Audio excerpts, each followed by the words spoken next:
Long ago, there was a small boarding school in the countryside.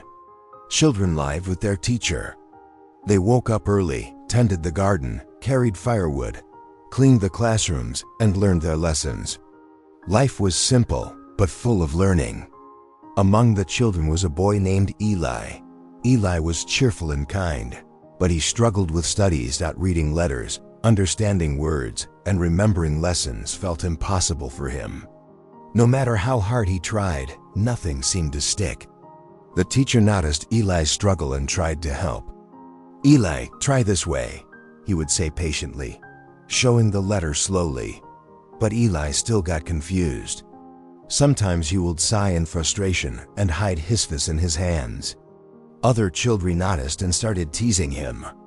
"You rest so slow." They laughed. "You'll never learn anything." Eli felt ashamed. Every word felt like a stone on his chest. Some days he wanted to hide and never show his face again. Months passed. Eli watched as his friends moved on to the next class while he stayed behind. His heart felt heavy, and he wondered if he would ever be able to learn. On evening, the teacher called Eli aside. "Eli," he said gently, "I have tried everything I can. Perhaps learning isn't your strength. Maybe it's time to go home." Eli's heart sank. Maybe he's right, he thought. Slowly, with a heavy step, he left the school and walked toward his village, feeling defeated. Tears pricked his eyes. On the way, he stopped by the village well.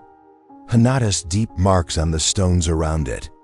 Curious, he asked an elderly woman nearby, "How did these marks appear on such hard stones? Did someone carve at them?" The woman smiled kindly. "No, Eli. Look at this thin rope," she said, pointing to a rope used to draw water from the well. Every day, it rubbed against the stone. Slowly over time, it made these deep marks. The stone didn't give up, and neither did the rope. He stared at the rope and the stone. A spark of hope lit up inside him. If a soft rope can leave marks on hard stone through constant effort, maybe I can also learn if I try every day, he thought. That night, Eli couldn't sleep. He made a decision. He would not give up. He would return to school and keep trying, no matter how long it took. The next morning, Eli returned to the school. He woke up earlier than any O'Neills, sat with the teacher, and studied with all his heart. Sometimes he made mistakes. Sometimes he forgot the letters, but he asked, practiced, and tried again. Days turned into weeks. Every morning, Eli carried firewood, tended the garden, and then sat by Thedekar for lessons. He asked questions, wrote carefully, and repeated lessons over and over. Slowly, small pieces started to make sense. He could read a word, then a sentence, then a short story. His classmates watched in surprise.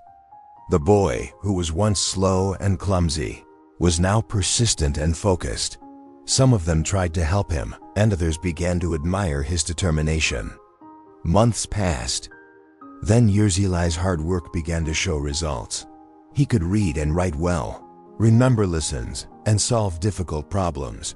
The boy who was once laughed at became confident and respected. Eventually, Ella grew into a wise and knowledgeable young man.